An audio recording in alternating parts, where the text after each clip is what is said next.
Last class के हमारे chapter का नाम था price determination in different markets, ठीक है।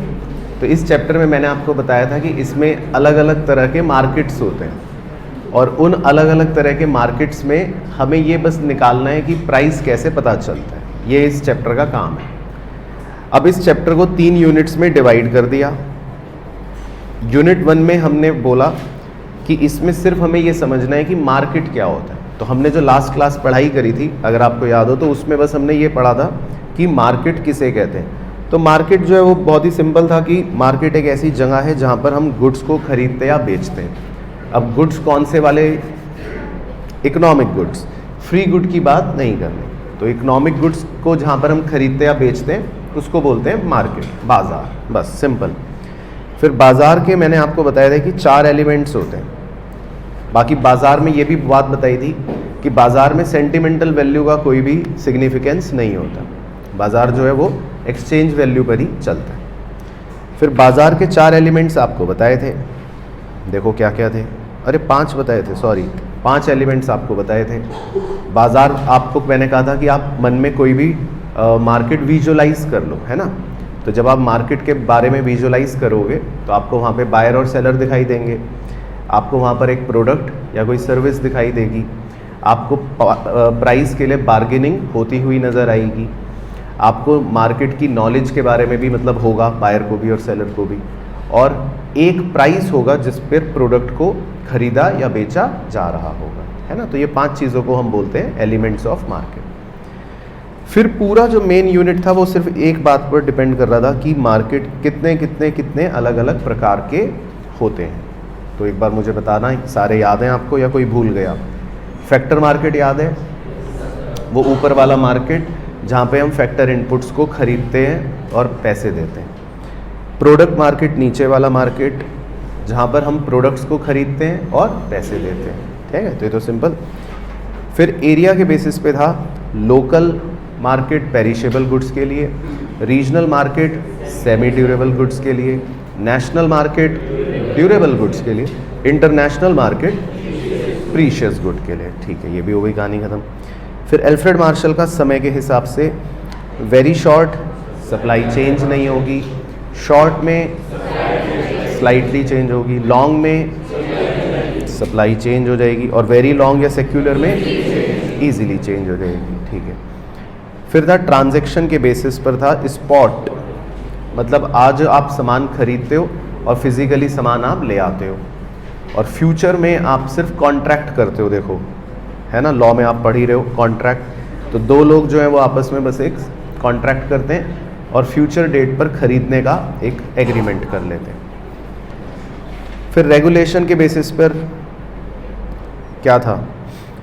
मार्केट जो रेगुलेट होता है तो रेगुलेटेड, जैसे स्टॉक मार्केट है ना, सेबी रेगुलेट करती है, और अनरेगुलेटेड मतलब जिसमें कोई रेगुलेशन नहीं होता, फ्री मार्केट, सब्जी बाज़ार। वॉल्यूम के बेसिस पर जहाँ बहुत ज़्यादा बल्क में खरीदते हो, होलसेल, और जो रिटेल मार्केट मतलब जहाँ हम जो ग्राहक होता है वो खरीदता है, तो रिटेल। उसके बाद कंपटीशन के बेसिस पर परफेक्ट और इम्परफेक्ट, ये तो हमें यूनिट 3 में पढ़ना ही, तो हमने इसलिए इसको छोड़ दिया था। और फिर हमने 3 बेसिक कॉन्सेप्ट्स करे थे जो मुझे पता है कि आपको याद नहीं है। हाँ, वो तो कह ही रहा है, वो कह रहा नहीं है। तो एक तो था टोटल रेवेन्यू, चलो ये अच्छे से रिवाइज करते हैं, ये ज़रूरी है। टोटल रेवेन्यू का मतलब था कि आपने मान लो 50 पेन बेचे और एक पेन है 20 रुपये का, है ना। तो फिर मैंने आपसे पूछा कि आपको टोटल कितने रुपए मिले? 1000। तो टोटल रेवेन्यू का मतलब हो गया कि टोटल आपको बेचकर कितने रुपए मिले। तो 50 पेन बेचे, 20 रुपये ईच, प्राइस इनटू क्वांटिटी, तो टोटल रेवेन्यू। फिर दूसरा था एवरेज रेवेन्यू। एवरेज रेवेन्यू में मैंने आपसे पूछा कि प्राइस, हाँ वैसे तो एवरेज रेवेन्यू का मतलब प्राइस ही होता है डायरेक्टली, है ना। वो तो हमने निकाल ही लिया था कि एवरेज रेवेन्यू हमेशा क्या होगा? प्राइस ही होगा। लेकिन फिर भी फॉर्मूला बोलना हो तो टोटल रेवेन्यू अपॉन क्वांटिटी, ठीक है। तो वैसे तो वो प्राइस ही होगा, तो इसलिए कोई टेंशन की बात ही नहीं। और सबसे मुश्किल मार्जिनल रेवेन्यू, ये मैंने आपको बताया था कि ये टोटल रेवेन्यू में कितना चेंज हो रहा है वो बताता है। तो 5 पेन हमने बेचे तो टोटल रेवेन्यू था 100, 6 पेन हमने बेचे तो टोटल रेवेन्यू था 118। तो मैंने पूछा कि बताओ छठे पेन को बेचने में कितना चेंज हुआ, तो आपने कहा 18 रुपये का, तो उसको बोलते हैं मार्जिनल रेवेन्यू। ठीक है, तो आज हालांकि बाद में हम इसके थोड़े बहुत क्वेश्चन करवाएंगे आपसे भी।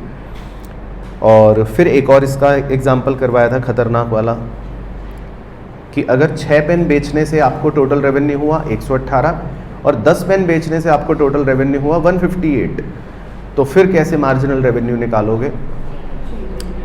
तो चेंज इन TR और upon change in quantity, right. तो change in TR upon change in quantity, बहुत बढ़िया, ठीक है। और इसीलिए इसको बोलते हैं स्लोप ऑफ TR, ठीक है ना। बस, तो हमने यहाँ तक कर लिया था बेसिक कॉन्सेप्ट में। फिर इन 3 बेसिक कॉन्सेप्टों को मिलाकर एक बहुत ही इंपॉर्टेंट रिलेशन हमने बस लिखा था एग्ज़ाम के लिए। वो रिलेशन बेसिकली क्या था, तो बताओ। तो सर हमें क्या पता वो रिलेशन क्या था? तो वो, हाँ, TR इंक्रीज करता है पहले डिमिनिशिंग रेट से, तो MR फॉल करता है लेकिन पॉजिटिव रहता है। और हाँ, उसमें येलो कलर भी देख लो, उस दौरान ED की इलास्टिसिटी की वैल्यू क्या होती है? ग्रेटर देन 1, हाँ, ग्रेटर देन 1। फिर लाल कलर की डॉटेड लाइन को ऑब्जर्व करना, टोटल रेवेन्यू जहाँ पर मैक्सिमम होता है तो वहाँ पर मार्जिनल रेवेन्यू 0 होता है, और उस लाल कलर की डॉटेड लाइन वाले पॉइंट पर इलास्टिसिटी जो है वो 1 होती है, हाँ 1 होती है। और फिर डॉटेड लाइन के आगे मैं देखना, TR फॉल करता है तो MR जो है वो नेगेटिव हो जाता है, और उस एरिया में ED की वैल्यू क्या होती है? लेस देन 1 होती है ना। तो ये हमने बस लिखा था इंग्लिश में, और ये बड़ा मैंने कहा था कि इम्पॉर्टेंट है। बाकी फॉर्मूले का एप्लीकेशन नहीं आता, तो वो हमने बस कहा था कि इसको लर्न करना है आपको, दैट्स इट, है ना। तो यहाँ तक कर लिया था हमने। चलो ठीक है, तो आज का डिस्कशन करते हैं पहले, फिर कुछ छुटमुट सवाल करेंगे। चलो, तो आज के डिस्कशन के लिए आप नए पेज पे लिख लो यूनिट 2, मतलब इसी चैप्टर का दूसरा अंश। तो ये बहुत ही छोटा यूनिट है, इसका नाम लिखते हैं डिटर्मिनेशन ऑफ प्राइस। चलो ठीक है, तो अब अच्छे से पढ़ाई करते हैं। Determination of price. चलो देखो जी, लिखो in general comma interaction between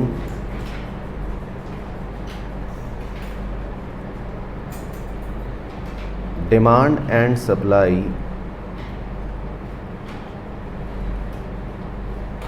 determines the price। तो ये यूनिट का काम बहुत ही सिंपल है। ये यूनिट सिर्फ ये बताता है या ये बताना चाहता है कि प्राइस कैसे निकलेगा, दाम कैसे निकलते हैं। तो पूरी दुनिया में किसी भी चीज़ का दाम कैसे पता चलता है? तो बहुत ही सिंपल आंसर है, पूरी दुनिया में किसी भी चीज़ का प्राइस पता चलता है डिमांड से और सप्लाई से, है ना, डिमांड से और सप्लाई से। तो हम इसको डायग्रामेटिकली भी एक बार समझने के लिए डायग्राम बनाते हैं। तो एक सुंदर सा डायग्राम बना लो आप। एक्स एक्सिस पर आप लिख लो यूनिट्स और वाई एक्सिस पे आप लिख लो प्राइस।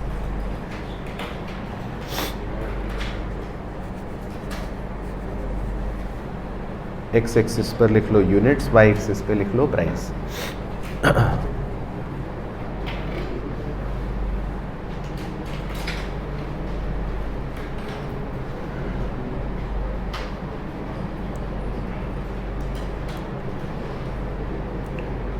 अच्छा, अब डिमांड और सप्लाई, ये दो वैसे नए शब्द हैं हमारे शब्द कोशावली में, डिमांड और सप्लाई। लेकिन आप में से हो सकता है कई बच्चों ने पहले सुन रखा हो, तो या तो जिन्होंने पहले पढ़ रखा है तो उन्होंने तो सुन ही रखा होगा, और जिन्होंने या तो बचपन में इकोनॉमिक्स पढ़ी होगी शायद तो उन्होंने शायद सुन रखा होगा, है ना। बाकी जिन्होंने नहीं सुन रखा या जिनको जो भूल गए उनके लिए हल्का सा मैं इधर नीचे बता देता हूँ अलग से। डिमांड का मतलब ये होता है कि कोई भी कंज्यूमर जो होता है, मतलब ग्राहक, है ना, वो क्या सोचता है कि अगर किसी भी चीज़ का प्राइस बढ़ेगा तो मैं अपने प्रोडक्ट की डिमांड क्या करूँगा, कम करूँगा। तो ग्राहक हमेशा क्या सोचता है कि अगर प्राइस ज़्यादा होंगे तो मैं कम खरीदूँगा, है ना। अब मोबाइल फ़ोन है, मोबाइल फ़ोन अगर महंगा होता रहेगा तो आप सोचोगे कि मैं नहीं खरीदूँगा, और अगर मोबाइल फ़ोन सस्ता हो जाएगा, अभी आईफोन 16 प्रो 1 TB वाला 2000 रुपये का हो जाएगा, तो फिर आप भी सोचोगे कि मैं खरीदूँगा। तो ग्राहक हमेशा प्राइस के साथ एक डिमांड का इन्वर्स रिलेशन रखता है। तो इस बात से आप सहमत हैं? ठीक। तो इसको अगर मुझे डायग्राम पर शो करना हो, डिमांड कर्व बनाना हो, तो बताओ कैसे बनाएंगे? Downward sloping. तो आप भी बना लो, मैं भी बना रहा हूँ लाल कलर से एक कर्व, इसको बोलते हैं डिमांड कर्व। ठीक है, तो आप भी बना लो, मैं भी बना रहा हूँ डिमांड कर्व।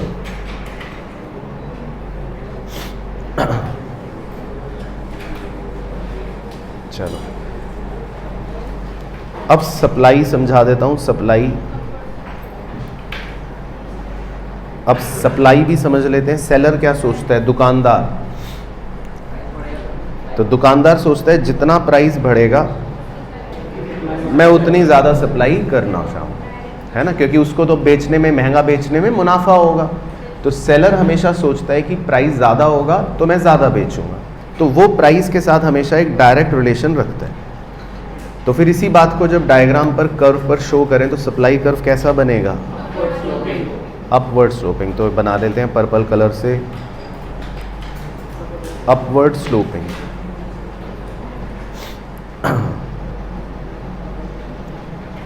तो पीछे देखो वो आवाज़ तो नहीं आनी शुरू हो गई मेरे दोस्त?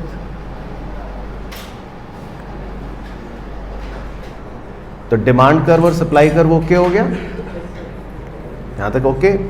ठीक। तो बताओ किसी को अब ऐसा पॉइंट नज़र आ रहा है जहाँ पर दोनों इंटरसेक्ट कर रहे हैं? कहाँ नज़र आ रहा है? तो बच्चा कह रहा वोरा। ठीक है, तो जो वोरा वाला पॉइंट है, जो आपने कहा वोरा, उस पर छोटा सा ई लिख लेते हैं। हाँ, इसको इक्विलिब्रियम कह देते हैं वैसे, है ना। तो जो आपने कहा कि वहाँ पर इंटरसेक्ट हो रहे हैं तो उसको ई लिख लेते हैं, और इस लेवल पर एक लाइन बना लेते हैं, इस लेवल पर एक लाइन बना लेते हैं। अब यहाँ पर जो भी प्राइस होगा, मान लो 10 रुपये, तो बस इसी को कहते हैं प्राइस, या इसी को कहते हैं इक्विलिब्रियम प्राइस। तो दुनिया भर में किसी भी चीज़ का जब दाम निकलता है या जब प्राइस डिटरमाइन होता है तो वो डिमांड और सप्लाई से, इंटरसेक्शन से हो जाता है। तो ये मतलब है। तो क्लियर हो गया सबको? तो किसी भी चीज़ का प्राइस जो है डिमांड और सप्लाई के इंटरसेक्शन से पता चल जाता है। किसी भी चीज़ का, शेयर बाज़ार में भी शेयर्स का दाम डिमांड सप्लाई से निकलता है। गोल्ड हो, उसका दाम डिमांड सप्लाई से निकलता है। तो हर चीज़ का दाम जो मार्केट में है डिमांड और सप्लाई के इंटरसेक्शन से पता लग जाता है। अब इसी बात को अगर एक टैबुलर प्रेजेंटेशन में शो करें तो वो भी कर लेते हैं। आ जाओ नीचे। तो एक टैबुलर प्रेजेंटेशन बनाते हैं 3 कॉलम्स का।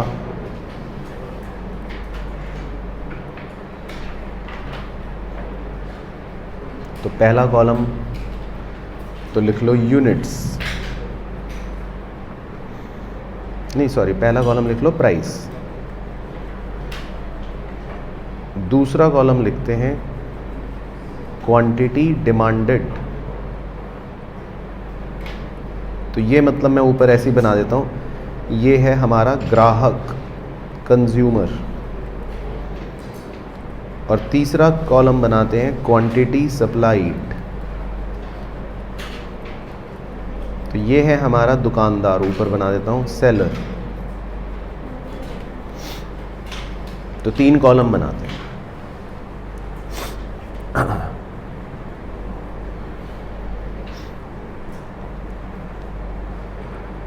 तो मान लेते हैं प्राइस किसी भी चीज़ का ले लेते हैं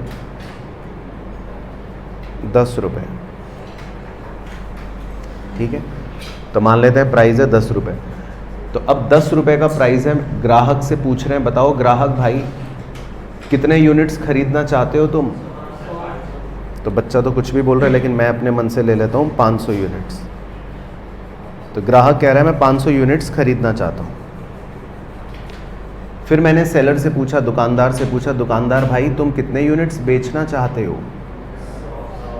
ठीक है, तो बच्चे कह रहे हैं 100, मैं भी यही मान लेता हूँ। तो दुकानदार कह रहा है मैं 100 यूनिट्स बेचना चाहता हूँ। तो ऐसा हो सकता है ना, क्योंकि ग्राहक अलग है, सेलर अलग है। तो ग्राहक हो सकता है सोच रहा है मैं 500 यूनिट्स खरीदूँ, सेलर सोच रहा है मैं सिर्फ 100 यूनिट्स बेचूँ। तो ऐसा हो सकता है। अच्छा, लेकिन अगर ऐसा हो रहा है तो इसको इकोनॉमिक की टर्मिनोलॉजी बता देता हूँ, एक्सेस डिमांड कहते हैं। हाँ, वो ज़रूर लिख लो आप, इकोनॉमिक टर्मिनोलॉजी ज़रूर लिख लो कि अगर ऐसा हो रहा है कि डिमांड है 500 यूनिट्स की और सप्लाई है सिर्फ 100 यूनिट्स की, तो इसको क्या बोलेंगे, एक्सेस डिमांड। हाँ, अब मैं प्राइस बढ़ा देता हूँ, प्राइस बढ़ाकर कर देते हैं 20 रुपये। तो अब मैंने पूछा ग्राहक से, ग्राहक तुम कितने यूनिट्स खरीदना चाहते हो। तो क्योंकि देखो प्राइस बढ़ गया तो अब ग्राहक तो डिमांड कम कर देगा, वो कह रहा है मैं 400 यूनिट्स खरीदना चाहता हूँ। फिर मैंने पूछा सेलर से कि सेलर भाई तुम कितने यूनिट्स बेचना चाहते हो। तो वेरी गुड, अब सेलर तो ज़्यादा यूनिट्स बेचना चाहेगा, तो वो कह रहा है 200 यूनिट्स। तो अभी भी अगर मैं सिचुएशन का इकोनॉमिक टर्म लिखूं तो मैं कहूँगा एक्सेस डिमांड, है ना। अब मैं कहूँगा एक्सेस डिमांड। तो यहाँ तक आपको समझ आ रहा है। अब मैं और प्राइस बढ़ा देता हूँ, प्राइस अब कर देता हूँ 30 रुपये। तो अब मैंने पूछा ग्राहक से, ग्राहक भाई तुम कितने यूनिट्स खरीदना चाहते हो। तो ग्राहक कह रहा है 300 यूनिट्स। फिर मैंने पूछा सप्लायर से, सप्लायर तुम कितने यूनिट्स बेचना चाहते हो। तो उसने भी कहा 300 यूनिट्स। तो ये एक ऐसा पॉइंट मिल गया जहाँ पर डिमांड और सप्लाई बराबर हो रही है, ग्राहक और सेलर जो है वो बराबर मीट कर पा रहे हैं। तो इसको क्या बोल देंगे, इक्विलिब्रियम। तो ये जो दाम पता चला 30 रुपये, यही डायग्राम पर मतलब मार्क कर देता हूँ। तो ये जो दाम पता चला 30 रुपये, तो ये ऐसे पता चलता है कि भाई डिमांड और सप्लाई बराबर हो गई, तो ये दाम पता चल गया 30 रुपये। तो देखो आपकी आंखों के सामने डिमांड सप्लाई बराबर हो रही है ना, देखो 300 और 300, तो ये प्राइस हो गया 30 रुपये। लेकिन चलो टेबल आगे लेकर चलते हैं। मान लो प्राइस और बढ़ाकर कर देते हैं 40 रुपये। तो अब ग्राहक कितने यूनिट्स खरीदना चाह रहा है, 200, और सप्लायर कितना बेचना चाह रहा है, 400। तो इसको इकोनॉमिक टर्मिनोलॉजी में कहते हैं एक्सेस सप्लाई। तो बच्चा कह रहा है डेफिशिएंट डिमांड। डेफिशिएंट डिमांड नहीं कहते मेरे दोस्त, वो तो कीन्स की थ्योरी में इकोनॉमिक लेवल्स पर कहा जाता है। लेकिन हम तो ये माइक्रो इकोनॉमिक्स पढ़ रहे हैं, हमें क्या पता कौन है कीन्स, है ना। तो हमें क्या पता जेएम कीन्स कौन है, हमें क्या पता नेशनल इनकम डिटर्मिनेशन क्या है। तो डेफिशिएंट डिमांड जो है, जो शब्द आपके दिमाग में आया, ये कीन्स की थ्योरी का शब्द है, तो वो यहाँ पर नहीं। यहाँ पर तो क्या बोलना है आपको, एक्सेस सप्लाई। अच्छा, और प्राइस बढ़ा देते हैं। मान लो प्राइस हो गया 50 रुपये। तो ग्राहक कितना यूनिट्स खरीदना चाह रहा है, 100, और सेलर कितना बेचना चाह रहा है, 500। तो मतलब ये भी सिचुएशन अगर देखें तो एक्सेस सप्लाई। तो क्लियर है भाइयों बहनों, कोई भी दिक्कत तो नहीं। अच्छा, अब इसी बात को अगर डायग्राम पर भी मार्क करना हो तो देखो जी, इसी बात को अगर डायग्राम पर भी मार्क करना हो तो आप बताना, जब प्राइस 30 रुपए से ज़्यादा था, है ना, मान लो प्राइस था, आप मत बनाना 40 रुपए या 50 रुपए, तो जब प्राइस 40 रुपए या 50 रुपए था तब कौन सी सिचुएशन चल रही थी मार्केट में? एक्सेस सप्लाई वाली। दिख रही है सबको? तो डायग्राम पर भी हम ये बात शो कर सकते हैं। कैसे शो कर सकते हैं हम डायग्राम पर भी? कि जो भी प्राइस 30 रुपए से जब ज़्यादा है, जब भी प्राइस 30 रुपए से ज़्यादा है, वो पूरा एरिया या वो पूरा सिनेरियो एक्सेस सप्लाई शो कर रहा है। तो ये पूरा सिनेरियो क्या शो कर रहा है? Excess supply. ठीक है, तो आप संतुष्ट हो? तो ये करना है कर लो, नहीं करना मत करो। और इसी तरह अब दूसरा भी बताओ, अगर प्राइस 30 रुपए से कम है, जब 20 रुपए है प्राइस या 10 रुपए है प्राइस, तो 30 रुपए से जब कम होता है प्राइस तो वो सिचुएशन क्या है? Excess demand. तो 30 रुपए से अगर प्राइस कम है तो वो सिचुएशन को क्या बोलेंगे? एक्सेस डिमांड, है ना। तो हालांकि हमें इससे ज़्यादा मतलब नहीं है, हमारा तो काम था प्राइस का डिटर्मिनेशन, कि प्राइस कैसे निकलता है। तो आई होप प्राइस तो आपको समझ ही आ गया होगा कैसे निकलता है, डिमांड और सप्लाई के इंटरसेक्शन से। तो डिमांड और सप्लाई इंटरसेक्ट हो जाएंगे तो प्राइस आ जाएगा। तो क्लियर हो गया पहले इतना खेल? यहाँ तक सबको ओके? अच्छा ठीक है। अब आगे बढ़ते हैं। तो अब हमें बस डायग्रामेटिक काम करना है। तो सबसे पहले लिखते हैं हम पॉइंट नंबर 1। पॉइंट नंबर 1 का नाम लिखते हैं चेंज इन डिमांड।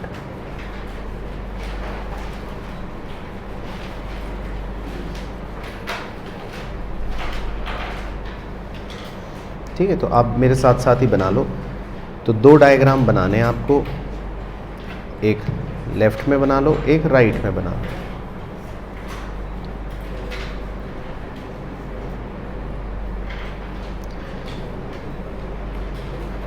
दोनों में बना लो सप्लाई कर्व,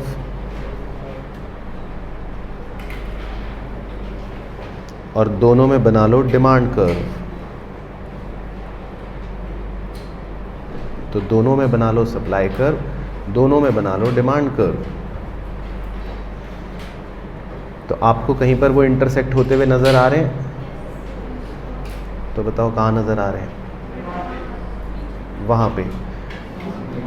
कहाँ पे? ठीक है, तो बच्चा कह रहा है वहाँ पे। तो जहाँ पर भी नज़र आ रहे हैं तो वहाँ पर आप ई लिख लो,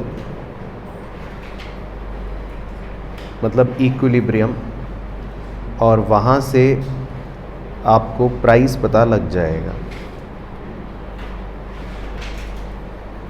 इस प्राइस को भी एक सिंबल दे देते हैं ईपी। तो ईपी मतलब,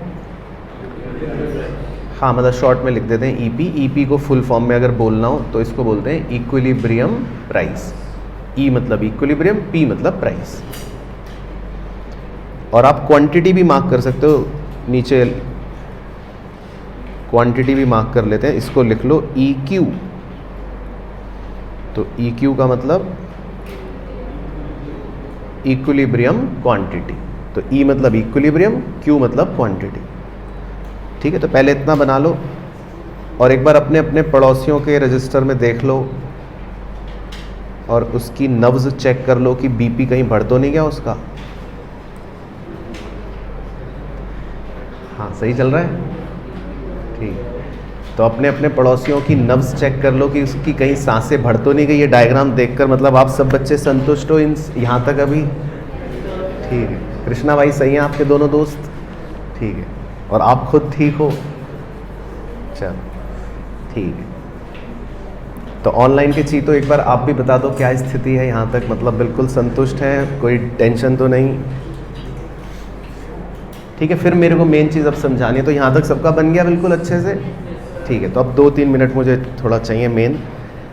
तो हमारा जो डायग्रामेटिक टॉपिक है, मतलब हमें जो चीज़ देखनी है, तो एग्ज़ाम में डायग्राम तो बनाने को नहीं आता, आपके लिए अच्छी बात है। लेकिन बस हमारा जो MCQ में क्वेश्चन आता है ना, वो मैं सिखाऊंगा कि वो क्या आता है। क्वेश्चन ये बोलता है कि हमारी डिमांड जो है वो चेंज हो रही है ना। डिमांड जो है वो क्या हो जाती है, कई बार चेंज हो जाती है। अब डिमांड जब चेंज होती है ना, तो मैं ऐसे पहले समझा देता हूँ, फिर करके दिखाऊंगा। तो जब डिमांड चेंज हो जाती है तो वो दो तरह से ही चेंज हो सकती है। या तो डिमांड बढ़ जाती है ना, और या फिर डिमांड कम हो जाती है। तो मैं इसको लिख देता हूँ, या तो डिमांड बढ़ जाती है, इंक्रीज इन डिमांड, या फिर कम हो जाती है ना। अब डायग्राम पर जब हम ये शो करना चाहते हैं कि डिमांड बढ़ गई या डिमांड कम हो गई, बस वो कैसे करना है वो मुझे सिखाना है, फिर आप बताना आप संतुष्ट हो कि नहीं। तो जब मुझे डिमांड को बढ़ाना है, मतलब इंक्रीज करना है डायग्राम पर, तो हम क्या करते हैं, जो डिमांड कर्व होता है उसको राइट की तरफ दाएं दिशा में लेकर चले जाते हैं। ठीक है, दाएं दिशा सबको पता है भाइयों बहनों? ठीक है, तो मैं पहले फिर भी करके दिखा रहा हूँ, आप देखना फिर बताना कि ओके है कि नहीं। तो डिमांड कर्व को हम दाहिने तरफ थोड़ा सा पैरेलल शिफ्ट कर देंगे।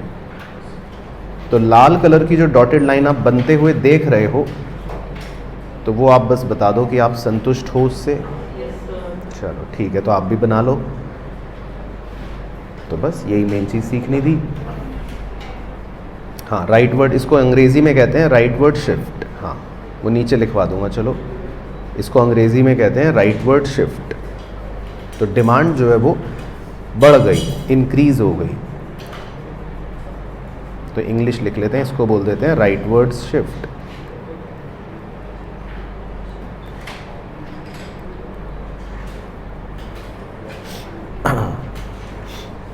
ठीक है,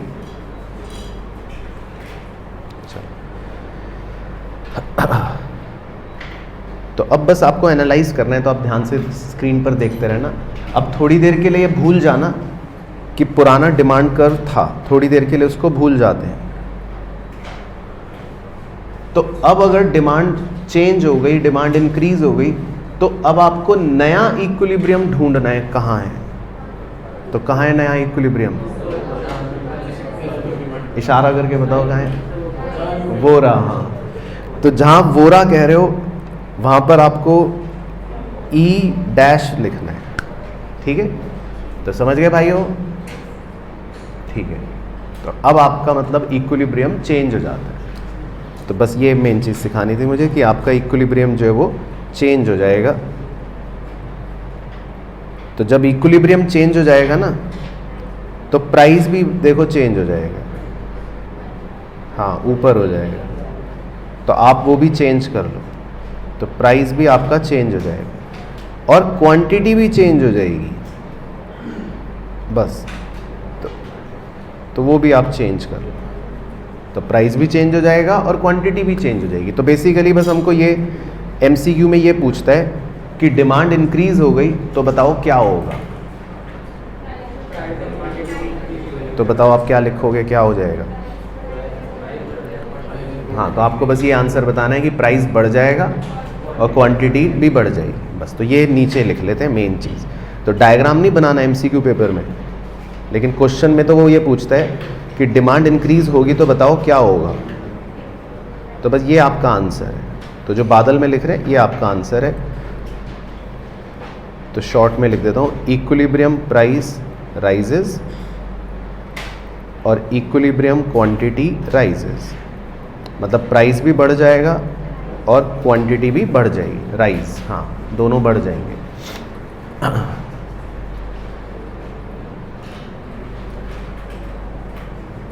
चलो, तो क्लियर है सबको खेल?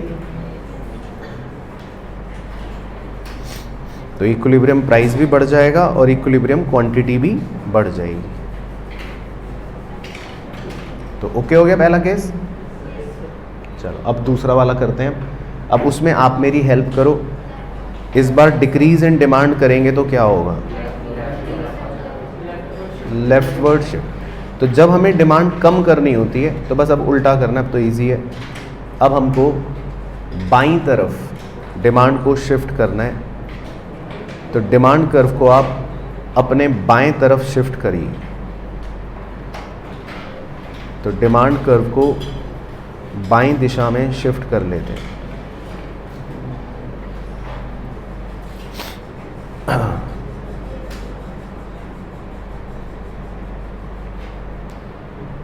ठीक है, तो अब आप बताओ कि नया इक्विलिब्रियम कहाँ है, नया वाला वो रहा, दिख रहा है सबको? ठीक है, तो जहाँ पर भी आप वो रहा कह रहे हो वहाँ पर आप नया पॉइंट मार्क कर लो। ठीक है, तो भाई सबको क्लियर हो गया। अब मैं अगले एग्जांपल आपको खुद दूंगा तो अपने आप बना लोगे डायग्राम?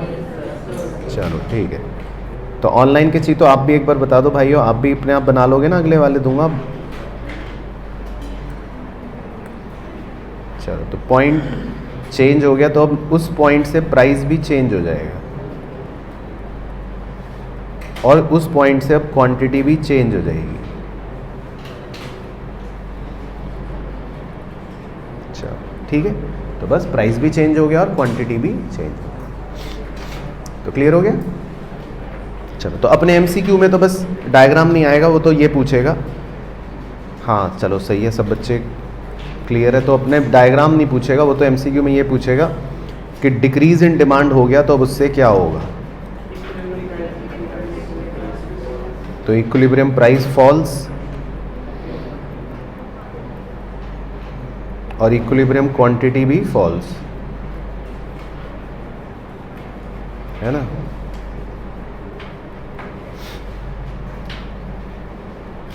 चलो ठीक है, तो बढ़िया, बस तो ये काम था। तो क्लियर हो गया पहला टॉपिक? चलो, तो अब आई होप अब आप थोड़ा जल्दी कर पाओगे या समझ गए हो कॉन्सेप्ट। तो इसी तरह नंबर 2, तो नंबर 2 में हम लिखते हैं change in supply. Change in supply,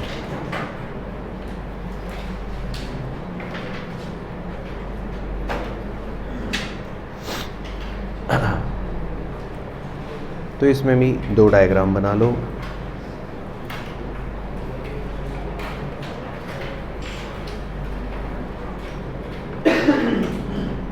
दोनों में सप्लाई कर्व बना लो।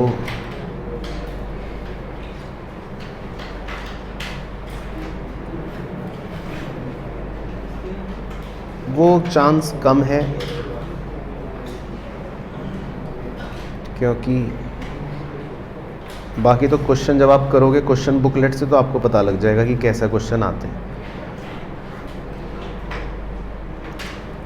फिर दोनों में इक्विलिब्रियम मार्क कर लो, दोनों में प्राइस मार्क कर लो, दोनों में क्वांटिटी मार्क कर लो। फिर इस बार आपको दूंगा, ठीक है? इस बार आपको करना है।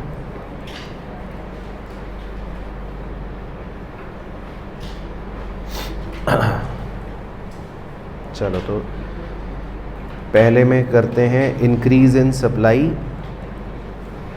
और दूसरे में करते हैं डिक्रीज इन सप्लाई।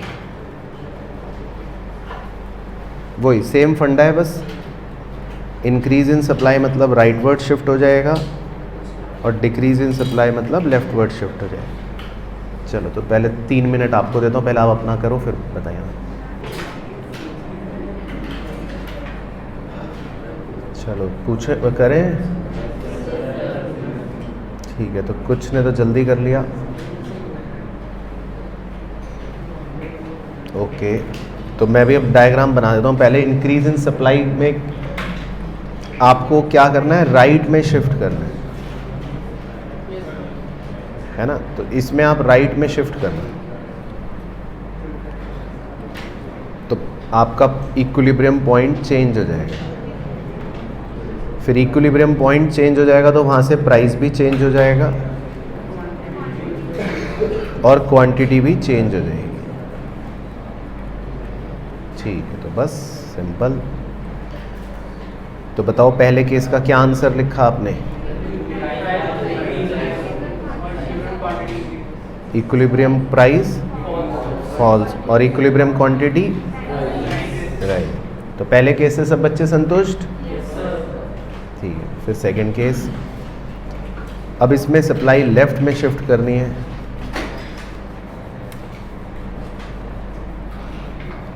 तो फिर से आपका पॉइंट चेंज हो जाएगा, पॉइंट चेंज हो जाएगा तो फिर प्राइस भी चेंज हो जाएगा, और प्राइस भी चेंज हो जाएगा और क्वांटिटी भी चेंज हो जाएगी। तो डायग्राम आप गंदे गंदे बनाना, ज़्यादा मेरी तरह सुंदर बनाने की ज़रूरत नहीं है, वैसे तो बनेंगे भी नहीं आपसे, तो आप गंदे ही बनाओ, क्योंकि एग्ज़ाम में हमें डायग्राम नहीं बनाने।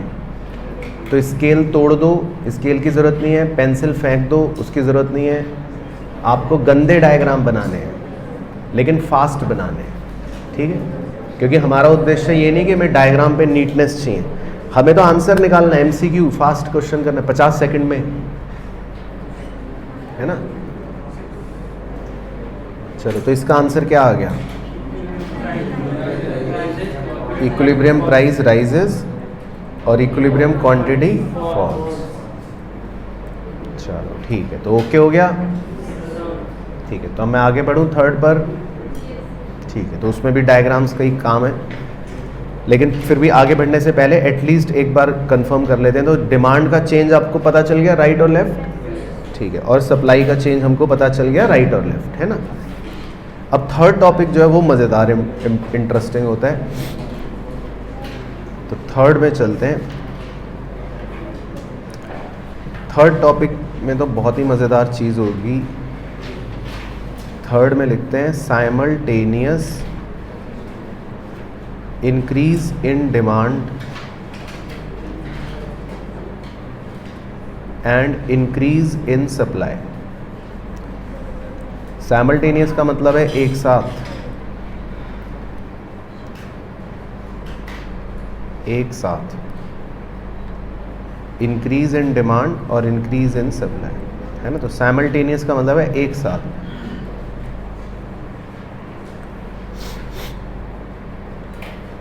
चलो, तो इसमें आपको 3 चित्र बनाने हैं, 1 2 3।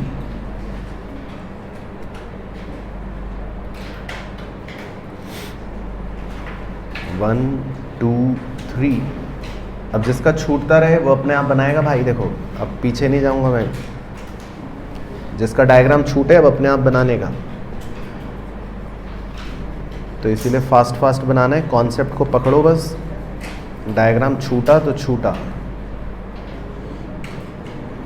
अब तो कॉन्सेप्ट आ ही गया ना, अब तो अपने आप बना लो डायग्राम, अब क्या देखना। चलो, तो तीनों में सप्लाई कर्व बना लो, तीनों में डिमांड कर्व बना लो, तीनों में इक्विलिब्रियम बना लो, तीनों में इक्विलिब्रियम प्राइस बना लो, तीनों में इक्विलिब्रियम क्वांटिटी बना लो। तो अपने पड़ोसी से जल्दी से बनाकर उसको बोलो कि तुम स्लो हो,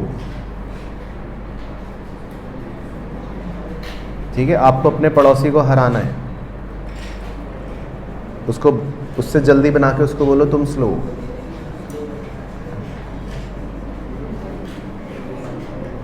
तो मैंने तो बना लिए, तो तुमने भी बना लिए, ठीक है। तो बना लो पहले।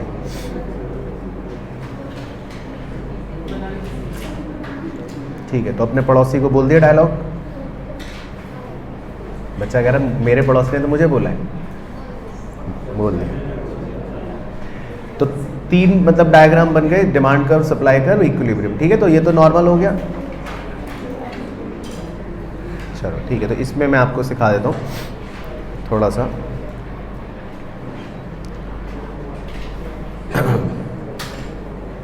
चलो ठीक है, तो मैं ये सिखा देता हूँ। डायग्राम तो बन गया, मेन चीज़ सिखानी है मुझे। तो इसमें बेसिकली क्या होता है, जब दोनों simultaneous increase in demand and increase in supply, मतलब दोनों चीज़ें इंक्रीज हो रही हैं, है ना। मतलब ऐसे सिंबल बना देता हूँ, डिमांड भी इंक्रीज हो रही है और सप्लाई भी इंक्रीज हो रही है ना। डिमांड भी इंक्रीज हो रही है और सप्लाई भी इंक्रीज हो रही है। तो मैंने ऐसे सिंबल बना लिए कि डिमांड भी इंक्रीज हो रही है और सप्लाई भी इंक्रीज हो रही है। तो जब तीनों चीज़ें इंक्रीज होती हैं ना, मतलब जब दोनों चीज़ें इंक्रीज होती हैं, तो उसमें हमारे 3 तरह के केसेस हो सकते हैं, है ना। भाई मान लो पापा ने भी थप्पड़ मारा आपको और मम्मी ने भी थप्पड़ मारा, तो 3 प्रोबेबिलिटीज़ हो सकती हैं कि पापा ने ज़्यादा तेज़ मारा, मम्मी ने कम तेज़ मारा। सेकंड प्रोबेबिलिटी, मम्मी ने ज़्यादा तेज़ मारा, पापा ने कम तेज़ मारा। और थर्ड प्रोबेबिलिटी कि दोनों ने सेम तीव्रता से थप्पड़ मारा, है ना। तो जब दो चीज़ें चेंज होती हैं तो उसमें टोटल 3 प्रोबेबिलिटीज़ बन सकती हैं। तो वही 3 प्रोबेबिलिटीज़ यहाँ पे 3 केसेस बन सकते हैं। देखो क्या है वो 3 केस, पहले गणित की निगाहों से समझ लेना। पहले केस में डिमांड इंक्रीज जो होगी वो ज़्यादा होगी सप्लाई इंक्रीज से। दूसरे केस में डिमांड इंक्रीज जो होगी वो कम होगी सप्लाई इंक्रीज से। और तीसरे केस में डिमांड इंक्रीज जो होगी वो बराबर होगी सप्लाई इंक्रीज से। और तो इसके अलावा कोई केस नहीं हो सकता भाइयों। बाकी दिमाग लगा लो अगर आपको लगता है कि और कोई चौथी प्रोबेबिलिटी भी हो सकती है। यही है। तो ये 3 केस क्लियर हो गए पहले, ठीक है। तो उस हिसाब से डायग्राम बनाएंगे हम। तो ये पहले आप नीचे लिख सकते हो ताकि थोड़ा आपको भी पता रहे कि भाई 3 डायग्राम जो बनेंगे वो हर डायग्राम हर केस के हिसाब से रिस्पेक्टिवली बनेगा।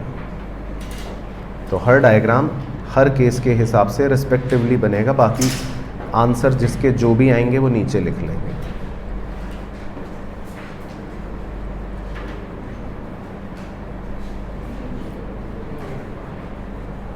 चलो ठीक है।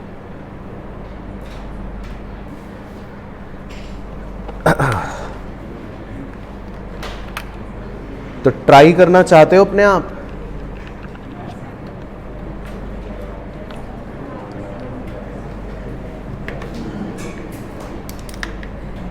या मेरे साथ चेपना है? मेरे साथ चेपना है? चलो, तो बच्चे कह रहे सर आपके साथ चेपना है, तो ठीक है मेरे साथ चेपते हैं, आ जाओ। तो पहले केस 1 चिपवा दूं? चलो चिपवाते हैं पहले केस 1। तो थोड़ा सा ध्यान पूर्वक देखना। चलो, तो लेकिन अब केस 1 पे बिल्कुल ध्यान से देखना, चील की तरह पैनी निगाहें करके देखना, ठीक है। तो देखो अब मैं डिमांड को इंक्रीज कर रहा हूँ। देखो डिमांड को राइट में शिफ्ट कर रहा हूँ, पहले देख लेना चेपने से पहले। और मैं सप्लाई को भी राइट में शिफ्ट कर रहा हूँ, ठीक है। डिमांड को भी राइट में शिफ्ट कर रहा हूँ और सप्लाई को भी राइट में शिफ्ट कर रहा हूँ। दिख रहा है दोनों शिफ्ट हो गए। और किसका शिफ्ट आपको ज़्यादा नज़र आ रहा है? डिमांड का। तो क्लियर हो गया खेल, ठीक है। अब बताओ नया पॉइंट कहाँ है? कौन सा? ये वाला? ये वाला? चलो ठीक है, मुझे लगा ये वाला। चलो सही है, ठीक है। तो इसका मतलब सब बच्चे सही हैं। तो ओके हो गया। चलो बस, तो अब इससे आपका नया प्राइस आ जाएगा। तो पॉइंट चेंज हो गया तो नया प्राइस आ जाएगा और नई क्वांटिटी आ जाएगी। तो बस आप तो फटाफट आंसर बताओ क्या हो गया। इंक्रीज इन प्राइस और इंक्रीज इन क्वांटिटी। तो ओके हो गया, ठीक है। तो बना लो, चाहे देख के बनाना है देख के बनाओ या खुद सीखा जो उसी से दिमाग से बना लो। तो डिमांड में आपको बस ज़्यादा इंक्रीज करना है ना। तब तक मैं आंसर लिख देता हूँ। तो आंसर आ गया कि इक्विलिब्रियम प्राइस राइजेस और इक्विलिब्रियम क्वांटिटी राइजेस, ठीक है। तो ये आंसर आ गया।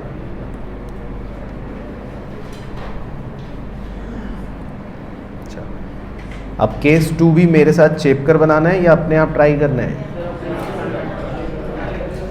अब ट्राई करने का मन कर रहा है? चलो, तो लेकिन मेरा भी मन कर रहा है तो मैं कर लेता हूँ। तो केस 2 और देख लो ताकि किसी को तकलीफ अगर लग रही हो तो वो भी सीख जाए बच्चा।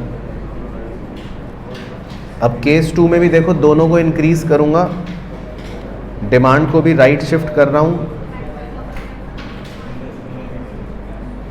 और सप्लाई को भी राइट शिफ्ट कर रहा हूँ, ठीक है। दोनों को राइट शिफ्ट करना है अपने को। तो ओके हो गया, ठीक है। तो बस अब आपको नया पॉइंट देखना है कहाँ आ रहा है। ये रहा। तो यहाँ से आपको नया प्राइस भी पता लग जाएगा और नई क्वांटिटी भी पता लग जाएगी। चलो बहुत बढ़िया। तो बस आंसर लिख लेते हैं। अब बताओ आंसर क्या? EP फॉल्स और EQ राइजेस। ठीक है, तो आंसर लिख लेते हैं EP फॉल्स और EQ राइजेस।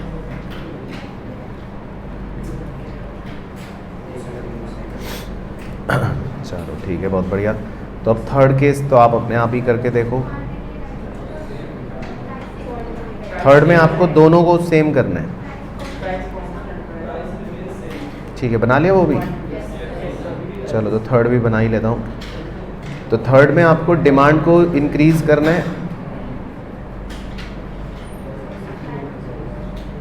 और सप्लाई को भी बिल्कुल बराबर इंक्रीज करना है।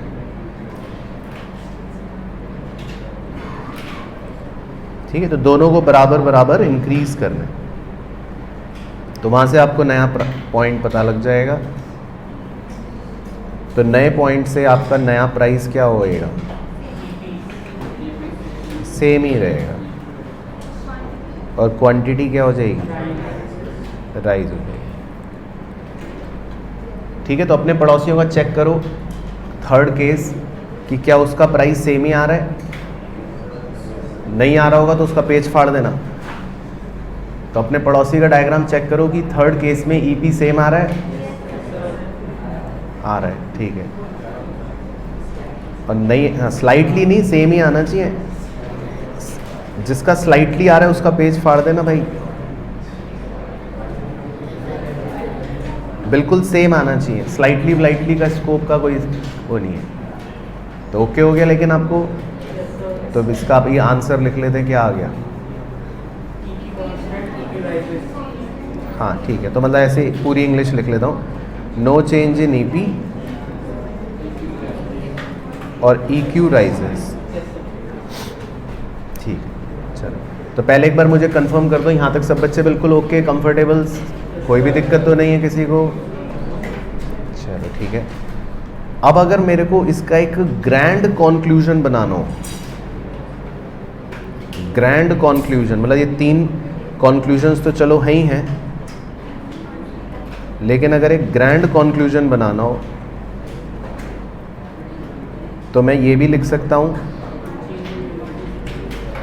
कि तीनों ही केसेस में EQ जो है वो राइज ही होगा, राइट है ना। तीनों केसेस में अगर आप देखोगे इक्विलिब्रियम क्वांटिटी राइज ही हो रही है। बाकी इक्विलिब्रियम प्राइस जो है, हाँ वो में राइज, फॉल और नो चेंज, हाँ या रिमेन सेम। तो इससे हमने अपनी बात को और अच्छे से समझ लिया। तो तीनों ही बादलों का ग्रैंड कॉन्क्लूजन भी देख लें तो EQ तो राइज ही हो रहा है तीनों में, EP राइज भी हो रहा है, फॉल भी हो रहा है और नो चेंज भी हो रहा है। तो क्लियर हो गया? तो कोई भी दिक्कत तो नहीं? चलो अब अगला मैं टॉपिक लिख के आपको दूंगा जो आपको पूरा खुद अपने आप सॉल्व करना है, मतलब अपने आप ही डायग्राम बनाना है, अपने आप ही कॉन्क्लूजन लिखना है, अपने आप ही सब लिखना है। ठीक है, पूरा अपने आप करना है, तब पता चलेगा कि कितना आप लर्न कर रहे हो और कितना समझ रहे हो। तो चलो बताओ, आप ही बताओ क्या होगी हेडिंग?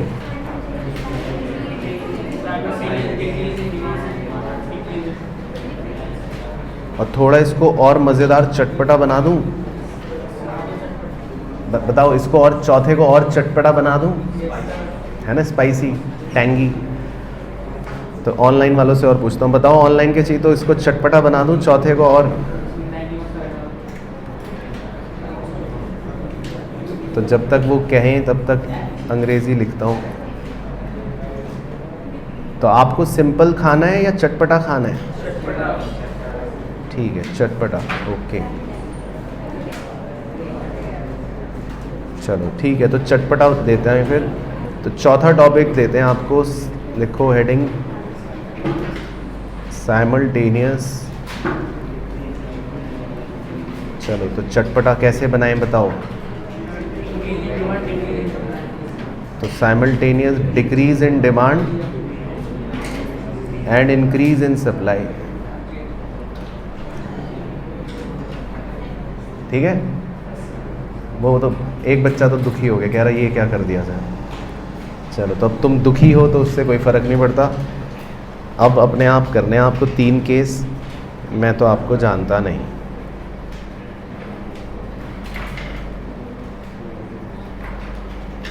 ठीक है, मानस भाई तो कह रहे हैं डॉक्टर ने बोला है बॉयल खाना है।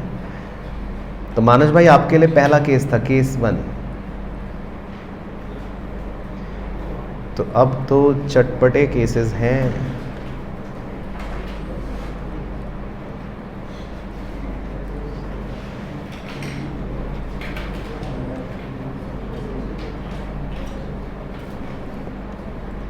चलो, तो इतना तो बना ही लेते हैं तीनों चित्रों में।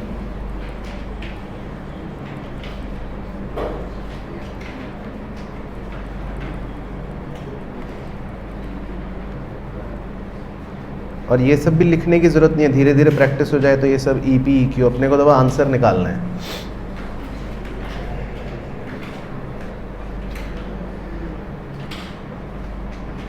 चलो ठीक है, तो अब करो अपने, हम मिलते हैं 5 मिनट बाद। ठीक है, हो गया, बच्चे तो कह रहे हैं कुछ कुछ, तो लिख लेता हूँ मैं भी।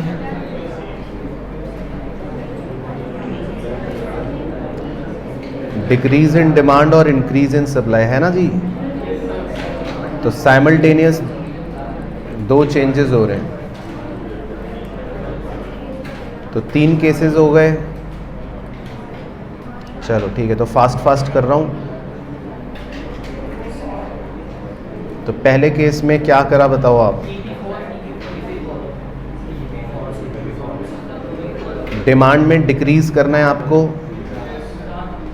और सप्लाई में इंक्रीज करना है, लेकिन डिमांड का डिक्रीज ज़्यादा होना चाहिए। तो ऐसे ही आपका चित्र। चलो, अगर चित्र ऐसा है तो वेरी गुड, तो नया आंसर निकाल लेते हैं। तो ईपी भी फॉल हो गया और ईक्यू भी फॉल हो गया। ठीक है, तो आंसर लिख लेता हूँ, ईपी फॉल्स और ईक्यू फॉल्स। ठीक है, उसके बाद सेकंड केस, डिमांड में डिक्रीज करना है और सप्लाई में इंक्रीज करना है ना, यही है जी। ठीक है, तो इस बार नया पॉइंट आ गया, तो बस आंसर निकालना है। तो आंसर क्या आ गया? ईपी फॉल और ईक्यू राइजेस। ठीक है, तो यही है सबका। तो ईपी फॉल्स और ईक्यू राइजेस। अपने अपने पड़ोसियों का ध्यान रखना, कोई छूट ना जाए आपका दोस्त अकेला। तो सेकंड डायग्राम यही है सबका। ठीक है, और थर्ड केस, तो डिमांड डिक्रीज करनी है और सप्लाई इंक्रीज करनी है, दोनों बराबर। तो इसमें क्या हो रहा है? ईपी फॉल हो रहा है और ईक्यू सेम हो रहा है। तो यही आ रहा है सबका। चलो बहुत बढ़िया, तो बस मेन चीज़ आप सीख गए इस यूनिट का, तो यही काम है वैसे तो ईपी फॉल्स और ईक्यू नो चेंज। ठीक है, ईपी फॉल्स और ईक्यू नो चेंज, सही है। तो सबके आंसर सेम ही आ रहे हैं, तो मतलब मुझे लग रहा है कि इसमें किसी को कोई ज़्यादा तकलीफ नहीं हो रही है ना, मतलब सब बच्चे कंफर्टेबल हैं। तो इसका ग्रैंड कंक्लूजन क्या बन गया?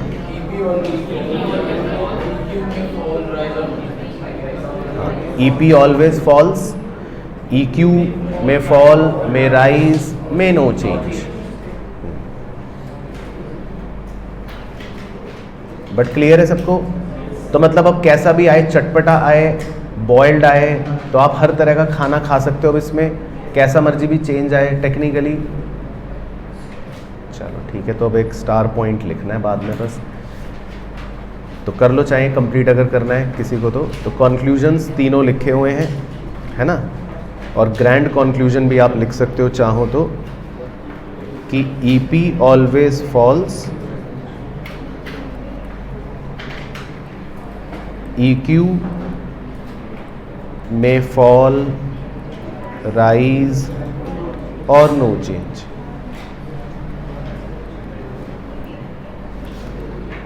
चलो तो बस आगे बढ़ते हैं, लास्ट पॉइंट कवर करना है छोटा सा। तो ये चेंज का सबको क्लियर हो गया अच्छे से।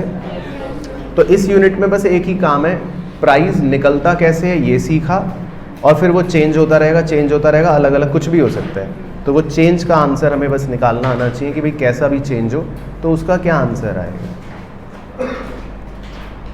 अच्छा ठीक है, तो आगे बढ़ते हैं, बस एक लास्ट स्टार पॉइंट, बस फिर ख़त्म। चलो तो ये एक बहुत ही छोटा सा, मतलब एक एग्ज़ाम में आता है कभी कभी, बहुत ही छोटा सा टॉपिक है। तो ये अलग अलग टॉपिक है एक तरह से, तो इसलिए अलग से स्टार डाल के लिख रहे हैं। इसका कोई चेंज वेंज से रिलेशन नहीं है। इस टॉपिक का नाम है छोटा सा बिहेवियरल प्रिंसिपल, बिहेवियर लिख के AL, बिहेवियरल प्रिंसिपल।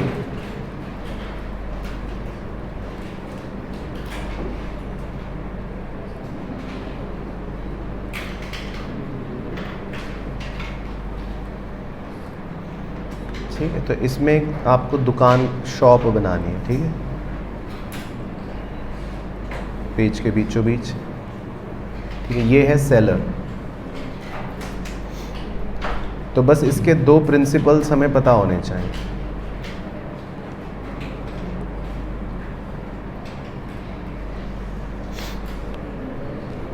तो पहला प्रिंसिपल लिखो, for a firm to produce, for a firm to produce, फिर एग्ज़ाम में आगे डैश दे देता है। तो आपको चार ऑप्शन में से एक भरना होता है। For a firm to produce लिखकर वो फिल इन द ब्लैंक दे देते हैं। फिर आपको चार ऑप्शंस में से एक लिखना है, वो भी लिखवाता हूँ क्या थोड़ी देर में। और दूसरा प्रिंसिपल लिख लेते हैं,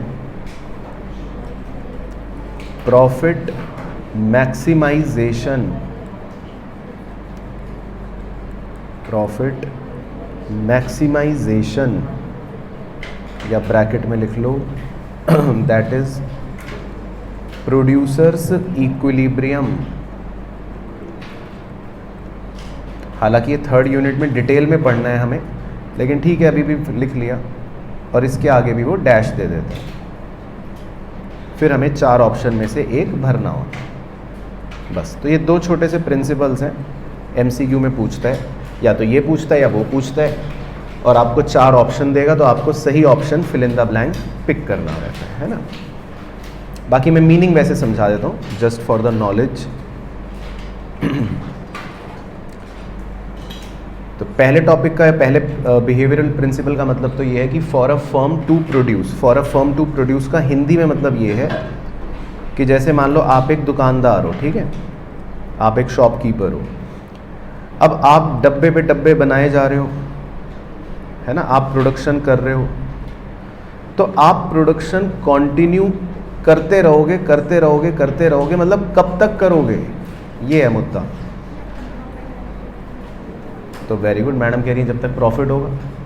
वैसे तो देखा जाए बात सही है भाई। अगर मैं भी आपसे पूछूंगी आप कब तक करते रहोगे प्रोडक्शन, जब तक प्रॉफिट होगा।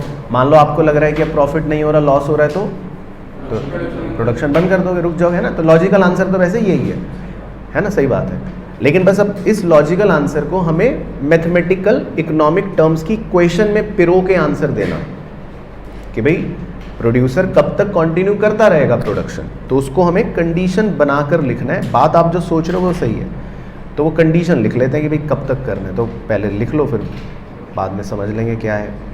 तो डब्बे के अंदर बड़ा बड़ा लिख लेते हैं, TR is greater equal to TVC, TR is greater equal to TVC।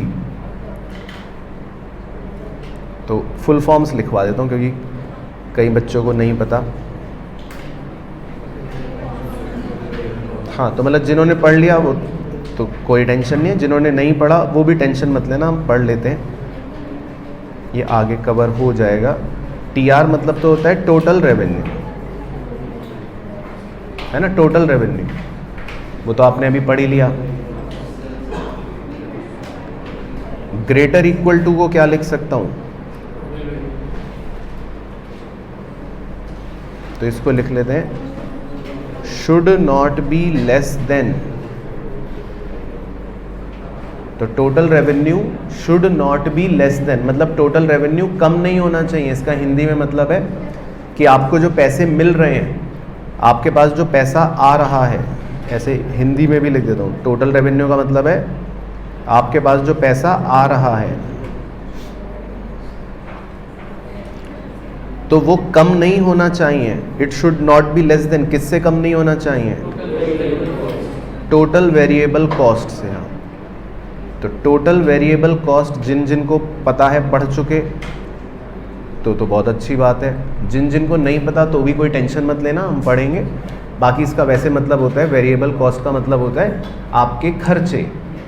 कौन से खर्चे, जो चेंज होते रहते हैं, जो वेरी करते रहते हैं। तो सिंपल सी बात यह है कि जो आपका रेवेन्यू है वो कभी भी आपके खर्चे से कम नहीं होना चाहिए, क्योंकि खर्चे का मतलब है पैसा जा रहा है और रेवेन्यू का मतलब है पैसा आ रहा है।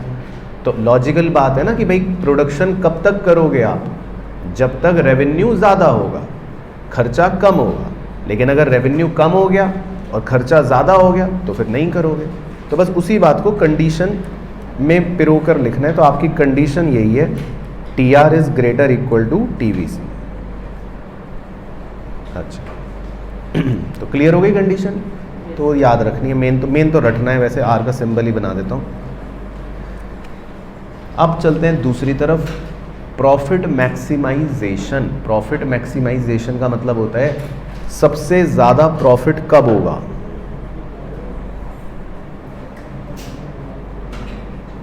उसको हालांकि प्रोड्यूसर इक्विलिब्रियम नाम भी बोलते हैं। तो प्रॉफिट मैक्सिमाइजेशन मतलब सबसे ज़्यादा प्रॉफिट कब होगा। तो बताओ किसी को अगर है पता, तो वैसे ही यूनिट 3 में भी पढ़ना है। जब क्या होता है, तो ये आपको कैसे पता। वेरी गुड पंचम भाई, आपके लिए मेरी तरफ से ताली। तो पंचम भाई ने बहुत ही अच्छी बात कही पहले पॉइंट के लिए। ये शटडाउन पॉइंट भी है एक तरह से, ये वाला। तो अगर किसी को लिंक करना हो, ये सेम पॉइंट शटडाउन पॉइंट था। याद आ गया ना? हाँ चलो ठीक है, बहुत बढ़िया। तो चलो खैर, तो बताओ प्रॉफिट मैक्सिमम कब होता है, जब। तो ये आपको कैसे पता, मतलब कहाँ पढ़ा था ये? हाँ सही बोल रहे हो, ये बचपन में वैसे पढ़ाते हैं, ये बचपन में तो होता है, लेकिन अब पता नहीं आपको याद बाकियों को है या नहीं। तो यही लिखना है कंडीशन, बिल्कुल सही। MR is equal to MC से फुल फॉर्म लिख लेते हैं। मार्जिनल रेवेन्यू, ये तो आपने इसी पढ़ा ही पढ़ा, और MC मार्जिनल कॉस्ट। तो मार्जिनल कॉस्ट या तो आप कॉस्ट में पढ़ चुके जो, वो तो वेरी गुड। जिन्होंने नहीं पढ़ा तो हम पढ़ लेंगे। मार्जिनल कॉस्ट का मतलब ऐसे होता है एडिशनल कॉस्ट, एडिशनल खर्चा। तो मार्जिनल रेवेन्यू जो है वो मार्जिनल कॉस्ट के बराबर होना चाहिए। मार्जिनल कॉस्ट मतलब होता है एडिशनल कॉस्ट। एडिशनल मतलब कि मान लो आपने एक डब्बा बनाया और 10 रुपये खर्च हो गए, और 2 डब्बे बनाए तो 18 रुपये खर्च हो गए। तो एडिशनल कॉस्ट कितनी हो गई, 8 रुपये। तो उसको मार्जिनल कॉस्ट कहते हैं। तो इसको मतलब मेनली एग्जाम के लिए तो आप रट लेना। तो ये 2 बिहेवियरल प्रिंसिपल्स है, कभी कभी पूछ लेना। चलो ठीक है, तो बस यही करना था आज का काम, तो फिनिश।